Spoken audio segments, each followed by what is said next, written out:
Today, we're looking back at the year in politics and looking at what lies ahead here in 2023 when Republicans take control of Congress. We'll talk one-on-one with Representative-elect Aaron Houchin and have more of our year-end interview with Governor Eric Holcomb.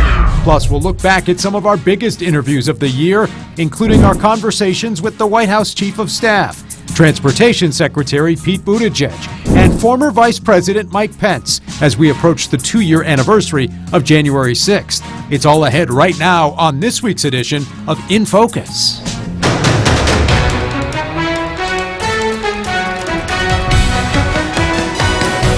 As we approach the 2-year anniversary of January 6th, the House committee investigating the attack is recommending charges against former President Donald Trump. Today we'll look back at our interview with former Vice President Mike Pence about the events of that day. This as lawmakers debate another spending bill right up until the deadline, as Republicans prepare to take over the House in the new year. Thanks so much for joining us today. I'm Dan Spieler. Hope you're having a great holiday as we look back at 2022 and ahead to 2023 with the new Congress being sworn in to start the new year. Democrats will keep the Senate after a better than expected midterm, but in the House, Republicans will now have the majority with 222 seats for Republicans and 213 for Democrats. We spoke with one of those incoming House Republicans from Indiana, Representative-elect Aaron Houchin, who spoke one-on-one with our Kristen Eskow. I would say that, my focus as I enter the new Congress is going to be looking for ways to reduce spending, finding ways that we can, secure our border. And then, in terms of government overregulation, I'm hoping to be part of the Financial Services Committee. What do you hope to see House Republicans as a whole focus on this next term?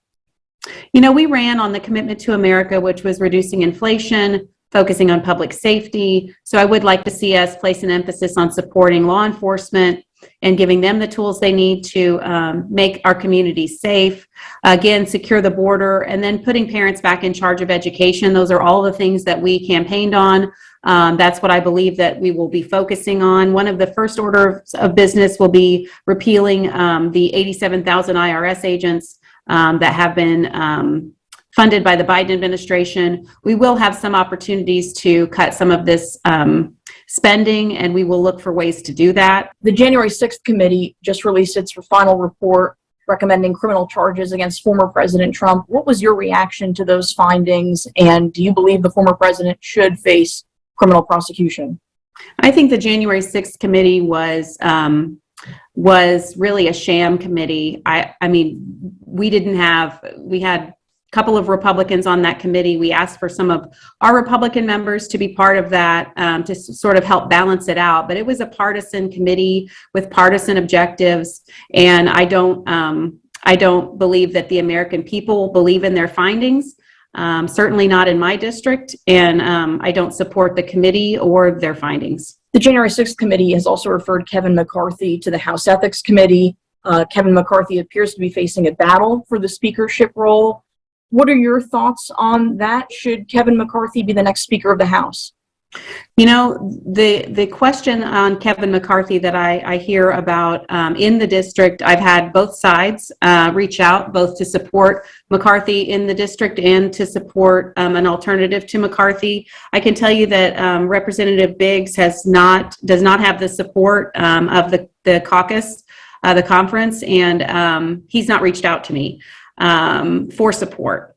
McCarthy, I can tell you, had worked very hard over the last year, not only to get Republicans elected, including members of the Freedom Caucus, but also to craft this plan for our commitment to America on the things that we've discussed, and brought in literally every member to be part of a different task force coming up with conservative solutions to some of the problems that we face. He raised lots of money across the country, delivered the majority, and I think he deserves the opportunity to have the gavel. I do believe that we have a challenge ahead of us to get to 218. We're not there now, but no one really has come up with an alternative option.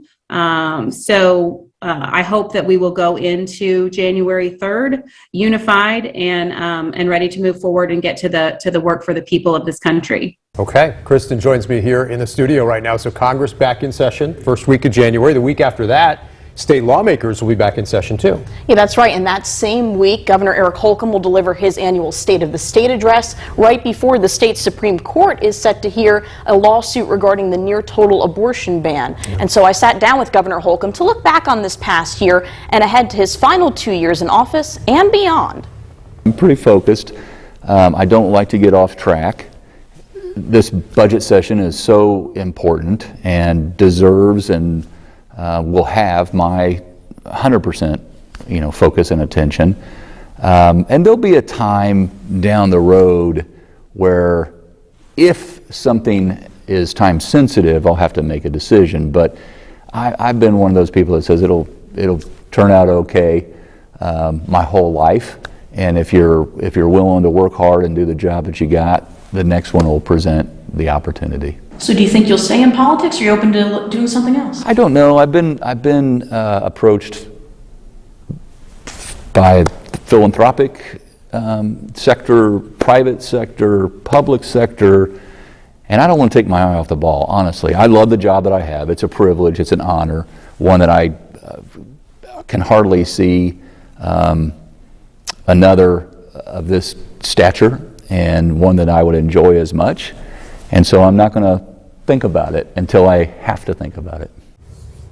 And of course, there's already a growing field of candidates looking to replace Governor Holcomb, including Lieutenant Governor Suzanne Crouch and Senator Mike Braun. All right, Kristen, thank you so much. We appreciate it, certainly. Meantime, this holiday season, a lot of big names in Indiana politics are considering their next moves, none bigger than former Vice President and former Indiana Governor Mike Pence, who's considering a run for president. Today, as we look back at 2022, we're revisiting some of our biggest interviews of the year.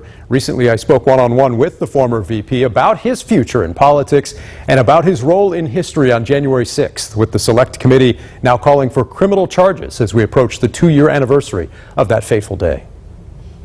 Former Vice President Mike Pence walked into our studios with a lot to say about the events of the last few years, including the attack on the Capitol on January 6th. The president's statements that day, in the midst of the riot, Some of them about you specifically. I thought they were reckless. His words that day endangered my family, endangered other people. Why wait this long to say all of this publicly and to this extent about that day and how you felt everything went down in terms of the president's actions specifically? Well, of course, I spoke about January 6th on January 6th when we reconvened the Congress. I condemned the violence. I praised the heroes. I made it clear publicly that President Trump was wrong. But in my book, So Help Me God, I wanted people to understand not just what I did that day, but how and why I did it. But we also asked, what will he do next? Will he really run against former President Trump in the primary? For President of the United States. What would that primary be like, given everything that's transpired since the 6th of January last year? Well, Karen and I are going to give serious consideration to running for president in 2024. But we're going to approach it the same way we've approached every decision since I was first elected to Congress in 2000. That is, we'll bring our family together, we'll take time to pray, we'll take time to talk, we'll hear from trusted friends, and try and listen to the American people in ways to discern whether or not we have a calling. And as the VP was leaving, he told me that's a decision that could come sometime after the holidays. We literally haven't had our whole family together in 3 years, and so this Christmas all by itself is going to be special. Our granddaughter will be with us with 2 more on the way, and we're also going to take time, Dan, as I've said, to reflect. We're going to take some time to talk about the future. Karen and I will also be talking with friends, and we'll give prayerful consideration to where we might next serve, and sometime after the first of the year, we'll make a decision about what's next for Mike and Karen Pence. Meantime, this week, to some degree, Pence has been dismissing speculation he might be interested in running for U.S. Senate if he doesn't run for president. Of course, Mike Braun's decision to run for governor now leaving Indiana with that open Senate seat. Jim Banks, Victoria Spartz among those considering a run for Senate. Meantime, this past year was another big success for Indiana Republicans at the ballot box. While the GOP fell short of expectations nationally, that trend did not hold here. Senator Todd Young easily won re-election. Republicans also won all the other statewide races, including the race for Secretary of State, a race that Democrats had been targeting. But again, nationally, a much different story for the Biden administration in this year's midterms. And we spoke with Pete Buttigieg about that in a one-on-one interview in November. We're doing much better than the historical norm when you have a midterm election. And I think that reflects the difference in vision between our candidates and what you're seeing in the congressional GOP and a lot of these Republican candidates. This week, the secretary was also front and center on the travel troubles involving Southwest Airlines as the federal government and transportation department look into the situation. Meantime, another big interview this year with another big name Hoosier as I spoke in a one-on-one exclusive with President Biden's chief of staff, Indianapolis native Ron Klain, as he returned home after the midterms for the Thanksgiving holiday. Of course, we just went through the midterms, a better than expected midterm election for the administration and for your party. But at the same time, a lot of people are still struggling to pay for gas and to pay for groceries this holiday season. What's the president's message right now for those who are struggling, whether they voted for his party or not in the midterms? Well, look, I think it's the right question, Ann, because it doesn't really matter whether you're a Democrat or a Republican. We're all Americans, and we need to have a better economy. What the president's been working on, first of all, is bringing down the price of gasoline. It's come down a little more slowly here in Indiana than some other states, but all over the country, we're starting to see the price of gasoline come down.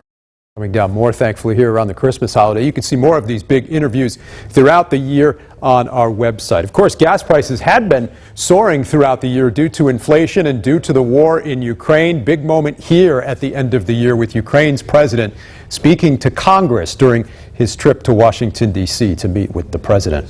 Well, coming up next, we'll talk with our panel about this past year and what lies ahead here in the new year at the State House as lawmakers work on the new state budget. We're also looking ahead to some of the mayoral elections on the ballot here in Indiana in 2023. Straight ahead, stick around.